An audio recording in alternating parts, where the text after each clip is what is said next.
ఏ ఊరు పెద్దయినా మీ పేరేమో? మాది జి సుధీరు గుగ్గుళ్ళ బాలన్న తండ్రి గుగ్గుళ్ళ బాలన్న.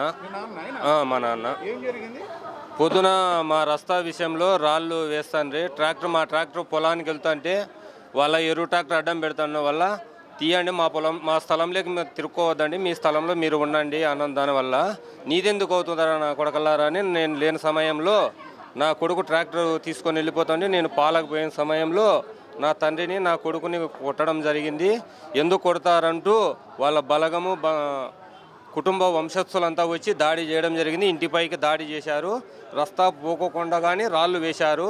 ఇది ఉగాది పండగ రోజు కానీ రాద్ధాంతం చేస్తే ఏదో అందరూ బంధువులు ఎందుకు పోలీసులు వ్యవహారాలు రైతాంగం చేసుకుంటున్నారు, దీని విషయంలో తగ్గండి, చదువుకుంటే బాగుంటుంది, పిల్లలను రంపులు తేవద్దండి, భవిష్యత్తులో పిల్లలకి రుణశేషము శత్రుశేషం పెట్టిపోవద్దండి అని దానివల్ల ఉగాది పండుగ రోజు కానీ కాలు మార్చుకొని వెనక్కి మల్లుకున్నాం. సిమెంట్ రోడ్డు విషయంలో కానీ మా స్థలంలో దానివల్ల దౌర్జన్యంగా కొట్టి వెళ్ళిపోతున్నారు. వాళ్ళకైతే ఎటువంటి హక్కులు లేవు. మా బండలకి ఎరువు వేసినా అదే పెద్ద మనుషులకు నాగేశ్ అనే వాళ్ళ బావకు కానీ చెప్పాము. బంధువైనా కానీ ఇట్లా జరుగుతుందని అతను ఇంతకుముందు పెద్ద మనిషి చేసిన జంగం పుల్లయ్యకి కానీ చెప్పాము. ఇట్లా చేస్తానని గజనంపల్లి పుల్లారెడ్డి గారికి కానీ చెప్పాము. వాళ్ళతోనే చెప్తామన్నారు. అదే జంగం ఆదినారాయణకి చెప్పాము. ఏమి చెప్పినా వాళ్ళ ఆట వాళ్ళదే, ఆడింది ఆట పాడింది పాట వాళ్ళ ఇష్టం. పొద్దున ఘర్షణ జరిగింది. మేము లేని సమయంలో వీళ్ళని కొట్టారు. గుగ్గుళ్ళ బాలన్నని, సునీల్ని, జయలక్ష్మిని. నేను ఎందుకు కొడుతున్నారని నేను వచ్చేసా. పాల్ డైరీ నుంచి పాల్ క్యాన్ తీసుకొని వస్తుంటే ఎందుకు మా స్థలంలోకి వచ్చి మీరు దౌర్జన్యం చేయడం వల్ల ఇంత అన్యాయం చేస్తున్నారు, ఎందుకు కొడుతున్నారు మా ముసలిలో నేను అన్నందుకు నీదేమో అంతా మాదేను, చుట్టుపక్కల మా ఇల్లు పెట్టుకుని నీదేంది అనే దౌర్జన్యంతో పాల్పడుతున్నారు సార్. 20 మంది దాకా ఉన్నారు సార్. ఆడవాళ్ళు, మగవాళ్ళు, స్టూడెంట్ పిల్లోళ్ళు. బాలన్న. ఏం తగిలింది నీకు? దెబ్బలు ఎక్కడెక్కడ తగిలినాయి? ఈడ తగిలింది.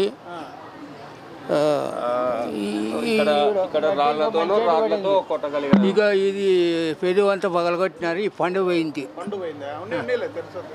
నువ్వు స్పాట్లో ఉన్నావు? ఉన్నాను సార్. ఉన్నాను సార్. సార్ మండలం ఏది? పామిడి మండలం, ఊరు జీకోడాల గ్రామం. ఏం జరిగింది సార్? ఇప్పుడు వాళ్ళు మా దావకి రాళ్ళు అడ్డం వేస్తున్నారు సార్.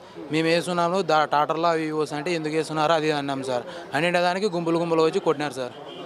అంటే వాళ్ళ కులస్తులు సార్. సూర్యనారాయణ, ఆదినారాయణ, శ్రీరాములు, దామయ్య అని వాళ్ళంతా ఫ్యామిలీ సార్. వాళ్ళంతా వచ్చినారు సార్. అంత ఒక కుటుంబం మీదకి 14 కుటుంబాలు వచ్చినాయి సార్. వాళ్ళ పేర్లు వాళ్ళుగా ఉన్నాయి సార్. మేము ఇప్పుడు వాళ్ళు మాట్లాడేది అట్లా లేరు సార్. వచ్చి డైరెక్ట్ వీళ్ళు ముసలిళ్ళని కొట్టేకి వచ్చినారు సార్. వాళ్ళు మాట్లాడేది సార్. నేను బీటెక్ అయిపోయింది సార్, నాకు కంప్లీట్ అయిపోయింది సార్. నేను రీసెంట్గా ఇంటర్వ్యూకి కానీ అటెండ్ వచ్చినాను సార్. నిన్న రాత్రి తిన్నాను సార్ నేను కానీ. తర్వాత ఇప్పుడు మాట్లాడడానికి ఇట్లా గొడవలు సర్దుకోవడానికి పోతుంటే వాళ్ళు ముందుకు వచ్చినారు సార్. అవును సార్. జేది సార్, నానమ్మ నా జేందాన సార్.